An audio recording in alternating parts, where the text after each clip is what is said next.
Okay, connected. The first thing we look at over here in the US when we see a little car like this is most likely mainly like the look of it and how weird and strange it looks compared to something else that we haven't seen before or that we were used to seeing. And in Japan, not only is it very common to see this, but it is actually a very practical car. Not minding its look, it's supposed to be a very, one, cheap, but two, it's actually meant to be a very practical and very useful car.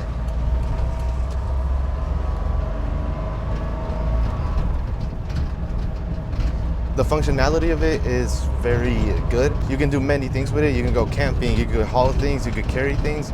And it looks very small, but trust me, there is a lot of room in this car. Not only in the back and the back seats, but in the cabin itself, I have so much room. Even up here, I have about a foot above me. Sorry, the ride's a little bumpy, but I have about a room of space over me, and I have a lot of room next to me to my sides.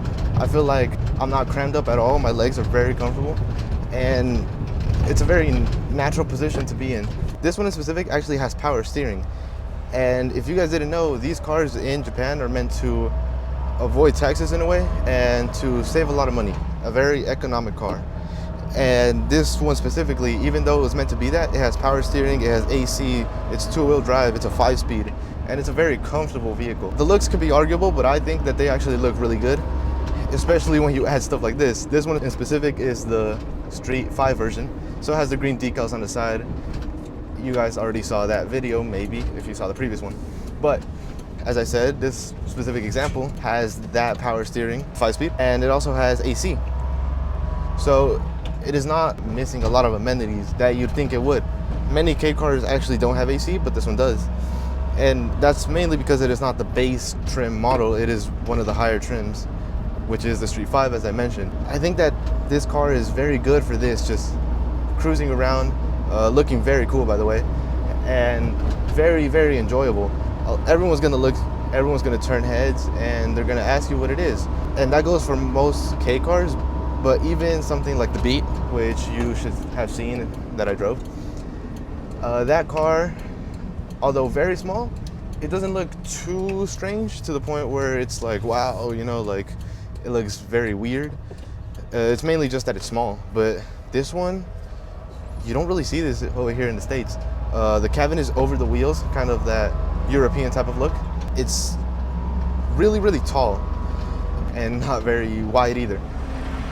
I'll get into some of the things that this one specifically has. For example, Momo steering wheel, Momo interior. We have the cool pedals, beautiful Momo shifter, right? And the pedals, while, you know, not necessarily functional, but they look cool. And they definitely grip a lot better than the original ones do, the stock ones. This one also has side skirts, which I added the body kit. It has the side skirts. It includes the over fenders, front and rear. I also placed the front guard for the windshield wipers, which covers the whole front, and then I think it looks pretty cool. It looks like a little unibrow, eyebrow looking thing. Kind of reminds me of Anthony Davis a little bit. I also went ahead and added a front lip to this, so it looks a lot lower and it like gives it a little sportier look, although this car is not sporty whatsoever. Not aerodynamic whatsoever. It's built kind of like a bread loaf or a box. So, you know, there's that too. I also added coilovers at the front because you can't add them at the rear. I lowered it all the way I can for those coilovers. They're from EZK. They arrived pretty quickly and they were pretty easy to install. They have the little bouncer adjuster, the rebound. With that, I also went ahead and removed one of the rear leaf springs to match it up the front part so that it's all lowered and not just the front like that. With that, the whole car is pretty complete. There's some Hayashi Racing rims on it. They are 13s. I also put a tire that's, I'd say, decently wide, but also for the fitment to work with the over fenders and the body kit, I had to stretch it a little bit. So it's not a complete squared off tire. It's a little stretch, but I think it gives it a nice little sporty-ish look. And it drives really, really well. Also the California mirrors, the little truck mirrors help a lot with the visibility. And I could just see everything. It's just a really, really cool car. Especially for this type of driving where you're in the city and towns.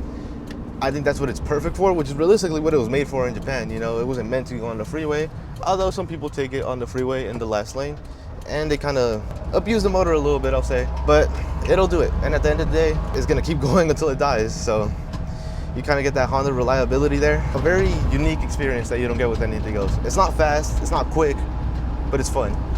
And people are gonna look and people are gonna pay a lot of attention towards it. Although it is not, one, the most expensive thing, two, the most quick or fast race sport car that there is. It's just something unique and something cool. This one in specific also has the tachometer, which not a lot of them have. A lot of them just have the speedometer. And it tops out at 120, which again, it'll do, but you're gonna kill the engine if you do that. I think that this will make also a pretty good camping car, you know? It has the flare in case you get lost, you could call out for people. And in case you lose your phone, it has a digital clock. So you'll always know the time. Storage space that you have when folded down the seats is actually bigger than the storage space you get in a Cybertruck. So that just goes to show how functional it is and how much possibilities there are and the opportunities you have with this car. Back in Japan, obviously here you're not going to use it to its full potential, and you look at it as sort of a toy, as where they looked at it as an actual full-fledged vehicle that's going to take them to work, school, and carry anything and everything that they need. And that is one of the reasons why the Honda Acti has been in production for a long time. I'm pretty sure it started in about the 60s and they still produce it till today. There's still 2025 Honda Actis, Suzuki Carries, Daihatsu Hi-Jets, and all these really cool little trucks, vans, and cars that have used the same plant and the same formula since the 60s, but it's just such a good formula that it keeps working and it always will work. Thank you very much. I hope you really enjoyed watching the video and have a great rest of your day.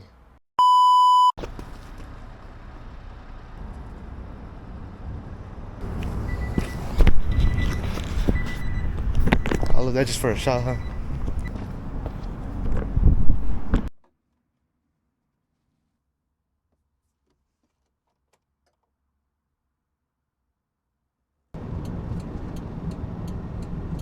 Oh no, my camera.